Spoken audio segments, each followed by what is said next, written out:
업종별 베스트 애널리스트와 함께하는 2013 당신의 포트폴리오 업종별로 2013년을 전망을 해보면서 투자 유망주까지 알아보는 시간인데요. 오늘은 제약과 바이오 쪽을 준비를 했습니다. 이쪽 분야를 좀 되짚어보자면은 특히나 4월 정부의 일괄 약가 인하로 인해서 수익률이 큰 폭으로 감소를 하면서 좀 어려움을 겪었는데요. 하반기에는 그나마 좀 M&A 이슈가 나왔습니다. 정리를 해보면서 일단 이 시간 문을 열겠는데요. 여러분께서는 제약과 바이오에 대해서 어떤 평가를 내리고 계신지, 그리고 증권사들은 어떻게 분석을 하고 있는지 종합 정리부터 해보겠습니다. 김효진 캐스터가 자세한 내용 전해드립니다. 네, 2013 당신의 포트폴리오 김효진입니다. 오늘 시청자의 포트폴리오에 담을 수 있는 유망 업종과 종목 살펴보는 시간인데요. 오늘 자세히 살펴볼 업종은 바로 제약과 바이오 업종입니다. 시청자분들의 관심 종목 설문조사 통해 알아봤습니다. 네, 시청자가 뽑은 유망주 가장 많은 의견에는 한미약품이 꼽혔고요. 42% 지지를 보였습니다. 이어서 녹십자는 27%, 유한양행은 20%고요. 이 두 종목은 비슷한 지지를 보였고요. 동아제약은 10%, 대용제약 1%로 이 전반적으로 의견들은 좀 분산되는 모습 보였습니다. 그럼 증권사는 어떤 종목 탑픽으로 선정했을까요? 함께 살펴보시죠. 네, 제약 바이오 업종 증권사 탑픽입니다. 유한양행과 한미약품의 의견 집중되는 모습인데요. 특히나 유한양행은 블록버스터 신약 대거 런칭하면서 약가 인하 정책에도 불구하고 실적 회복이 빨랐다는 의견입니다. M&A를 통한 R&D 파이프라인도 보강하면서 앞으로의 성장 동력도 확보했다는 의견이고요. 그리고 한미약품 역시 R&D 능력이 우수하고 글로벌 전략 성과도 기대된다는 의견입니다. 녹십자 역시 R&D와 글로벌 성과 기대된다는 의견이고요. 전반적으로 의견들 비슷한 성과를 보인다고 전했습니다. 네, 이어서 동아제약과 대용제약 그리고 오스템 임플란트 탑픽으로 선정됐고요. 이렇게 시청자분들의 의견과 증권사 전망도 살펴봤는데 2013년 핵심 이슈도 점검해보죠. 네, 2012년 제약업종의 전망을 부정적으로 만들었던 대규모의 약가 인하 정책. 그런데 생각보다 대형주들의 실적 회복은 빠르다고 전했습니다. 특히 그래서 2013년 글로벌 B2B 산업이 이슈가 되고 있는데요. 글로벌 신약 개발을 포함해 다국적 기업과의 전략적 제휴가 예상되는 종목들에 주목할 필요가 있고요. 두 번째 이슈는 바로 R&D 성과 가시화입니다. 이제 드디어 R&D 성과가 실적으로 옮겨지는 기대가 커지고 있는데요. 기존에 새로 출시되는 신약들 성장성 기대할 수 있다는 의견이고요. 네, 마지막 이슈는 고령화 이슈입니다. 고령화는 현재 밸류에이션이 다소 부담스러워도 제약 산업의 장기적 성장성을 보장할 수 있는 이슈라고 전했습니다. 네, 이렇게 시청자 의견부터 증권사 전망까지 살펴봤는데요. 이제 2013년 정말 얼마 남지 않았습니다. 날씨가 추워지는데 감기 조심하시고요. 성공 투자 기원합니다. 네, 이어서 베스트 애널리스트의 심도 깊은 분석을 들어보겠습니다. 오늘 이 시간은 신한금융투자의 백이달 연구위원 모셨습니다. 안녕하세요. 예, 반갑습니다. 네, 먼저 저희가 제약과 바이오 쪽의 전망에 대해서 전반적인 정리부터 해봤는데요. 연구위원님께서는 어떻게 전망을 하세요? 가치주 장기 투자를 하시는 분들에 있어서는 가장 좋은 업종이 제약 바이오가 아닐까. 그 말은 이제 되짚어 본다면은 그만큼 조금 길게 투자를 하셔야 된다. 왜 IT나 자동차를 1년에 2년 정도면 저희가 이제 성공이나 실패를 금방 알 수 있지 않습니까? 예. 주위에서 볼 수 있기 때문에. 근데 약이라는 거는 만드는데 워낙 오랜 시간이 걸리기 때문에 결국은 장기 투자만이 가시를 가져다 줄 것이다. 그런 측면에서 좀 장기적으로 접근하시는 게 맞을 것 같습니다. 네, 장기적으로 투자를 하기에 가치적인 측면에서 접근을 하기에 좋은 것이 제약과 바이오주다라고 전반적으로 말씀해 주셨는데, 그렇다면 2013년의 상황이 전반적으로 나아질 것이다라고 보시는 건가요? 예, 어차피 정부의 약가 인하가 없다면 예. 국내 이제 의약품 수요는 계속 늘고 있기 때문에 결국 국내 다른 산업들의 이제 저성장보다는 조금 더 높은 제약주는 성장을 할 수 있습니다. 그런 측면에서 작년 8월 달에 정부가 약가 인하 올해 크게 하겠다고 밝혔고 실제적으로 4월 달에 큰 폭의 약가 인하 이루어졌습니다. 그런 측면에서 본다면 워낙 못했기 때문에 당연히 그런 기저효과로 내년이 좋을 수밖에 없을 거고요.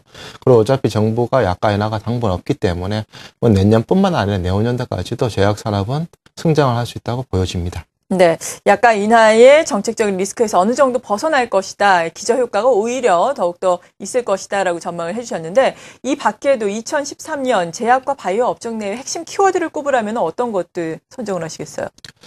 결국 가장 큰 부분들은 제약은 정부의 약가 인하를 볼 수밖에 없습니다. 그런 예. 측면에서 정책 리스크는 항상 키워드 될 수밖에 없을 것 같고요. 이제 올해 같은 경우에 이제 사상 초유의 이제 사태가 발생했었죠. 기존 품목들이 이제 일괄이나 이루어졌기 때문에 예, 결국 그렇죠. 그 여파가 어떻게 가느냐. 그리고 그에 따라서 제약 산업의 구조 조정 부분들도 촉발될 수 있는 부분이 있을 것 같고요.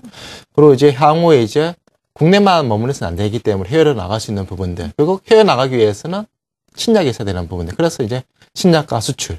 그런 부분들이 이제 2013년도 키워드가 될 수 있을 것 같습니다. 네. 특히나 또 많이 이야기가 나오는 것이 글로벌 제약사들의 특허 절벽 현상입니다. 특허가 만료가 됨에 따라서 앞서서 잠깐 짚어준 제네릭 시장이 더욱더 활성화될 것이다라는 기대감인데 국내 제약 시장에 어느 정도의 성장성을 부과를 할 수가 있을까요? 이제 두 가지로 봐야 될 것 같습니다. 예. 어차피 국내 제약업체들의 이제 신제품 출시 루트를 보게 되면은 특허 신약을 만들기 너무 힘드니까. 그리고 이제 해외 업체들의 이제 오리지널 품목들은 상위업체가 대부분 받아오니까. 그런 측면에서 봤을 때 국내 영세 업체들, 대부분 제약업체들이 신제품 출시할 수 있는 방법은 기존 오리지널 품목의 특허 만료 이후에 나오시는 제네릭들입니다. 그런 측면에서 봤을 때 뭐 내년도, 내후년도 큰 품목들의 특허 만료가 예상되기 예, 때문에 그렇죠. 국내 업체들의 새롭게 이제 신규 시장 자체는 이제 열리는 부분들이죠. 다만 2000년 초반만 하더라도 제네릭 약가가 오리지널 대비 90%, 80% 정도 수준이었다가 최근 들어서 약값이 오늘 많이 떨어졌습니다. 그렇다면은 같은 규모의 특허 만료가 된다 하더라도 국내 업체가 가져갈 수 있는 놈은 그만큼 줄어들 수밖에 없는 부분들. 또 한 가지는 최근 들어서 글로벌 업체들의 국내 제네릭 시장 침투가 본격화되고 있습니다. 그런 측면에서 봤을 때 국내 시장은 어떻게 보게 되면 국내 업체들만의 이제 시장이었는데 예. 그런 부분들 어느 정도 내줄 수밖에 없는 부분들, 즉 도전을 막아야 되는 부분이 있을 것 같고요. 다만 이제 해외로 눈을 돌려본다면은 최근에 일본 시장을 비롯해서 국내 업체들의 이제 해외 진출에 시발점도 나타날 수 있지 않겠나. 그런 측면에서 본다면은 뭐 글로벌 오리지널 품목들의 특허 절벽 이슈는 국내 업체들한테는 이익이자 기회의 요소가 동시에 나타나고 있다. 볼 수 있을 것 같습니다. 네. 새로운 성장의 기회를 제공을 할 수도 있겠지만 또 그만큼 또 우리가 해결해야 할 리스크 문제도 있다라고 예. 말씀을 해주셨고 또 해외에서도 많이 국내에 대해서 M&A를 하는 것도 말씀을 해주셨는데 이 구조조정 시장은 제약 쪽에서 2013년 전반적으로 어떻게 전개가 될까요?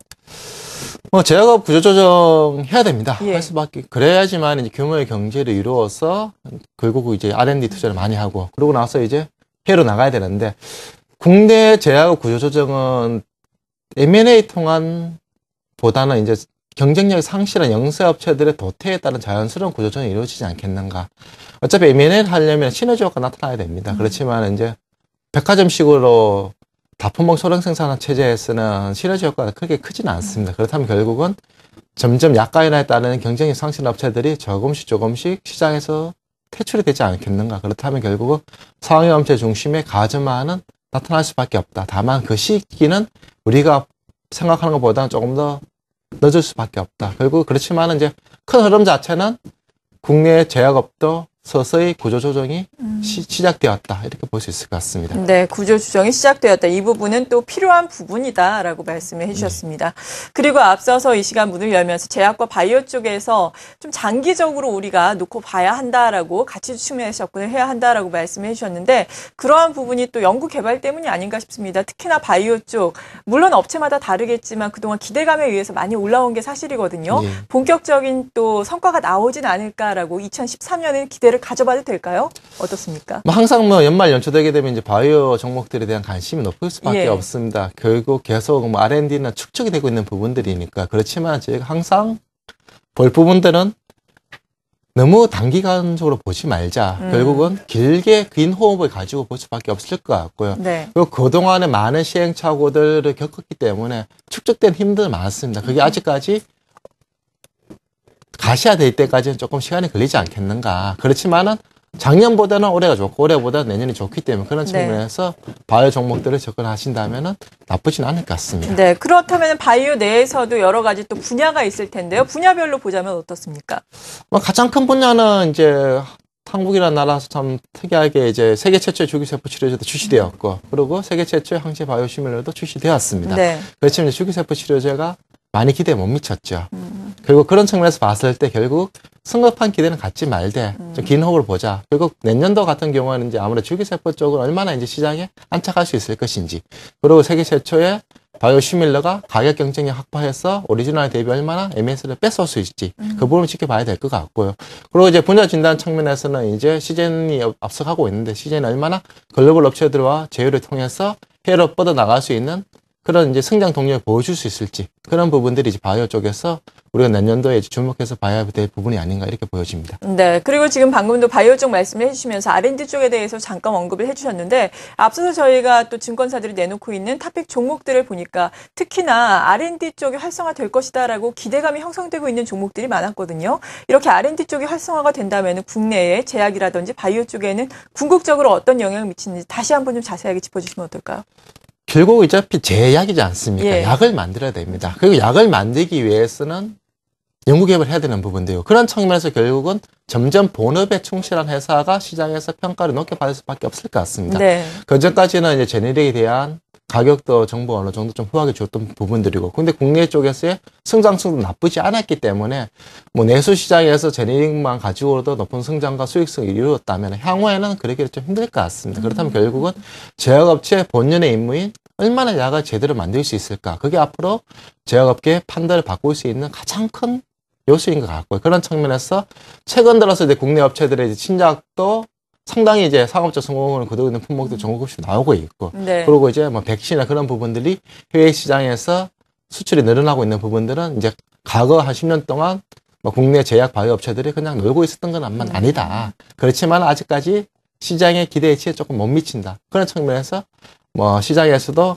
관심과 격려를 가지고 봐주시면 아무래도 좀 제약업체들의 성과물들이 조금씩 나타나지 않겠습니까? 이렇게 좀 보고 있습니다. 네, 그동안의 노력이 결실을 맺는 거를 우리가 좀 천천히 기다려 봐야 하겠지만 또 말씀을 또 쭉 정리를 해보자면은 2013년에는 특히나 예년보다도 더욱더 옥석 가리기가 진행될 가능성이 높을 네. 것으로 보여지거든요. 그렇다면 전반적인 투자 의견은 어떻게 주시는지 또 유망한 종목들은 어떤 것들이 있다고 보시는지 궁금한데요. 제가 처음에도 말씀드렸다시피 지금 제약업종에 대해서는 장기 투자하는 거는 전혀 나쁘지 않을 것 같습니다. 어차피 올해보다 내년보다 내후년 실적 계속 좋아지기 때문에 네. 조금만 주가가 비싸다 하더라도 시간이 지나면 해결되는 문제지만 단기적 관점에서 본다면은 최근 한 6개월 동안 제약주가 많은 주가 상승이 이루어졌습니다. 결국 내년도 좋아지는 부분은 상당히 많이 반영이 되고 있는 부분이기 때문에 단기적으로 봤을 때는 조금 쉬어가지 않을까. 결국 내년도 전망한다면 상반기보다는 하반기가 제약주가 주가가 좋을 것이다. 네. 다만 올해는 상반기에 주가가 많이 급락하고 하반기에 급등했던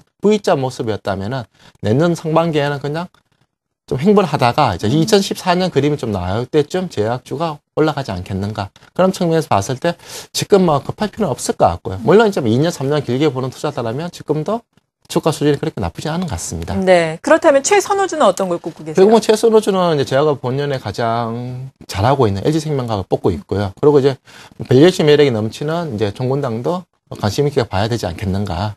그리고 이제 바이오 쪽에서는 이제 글로벌 업체의 제휴가 이제 가시화되고 있는 시즌을 선호하고 있습니다. 네, 잘 알겠습니다.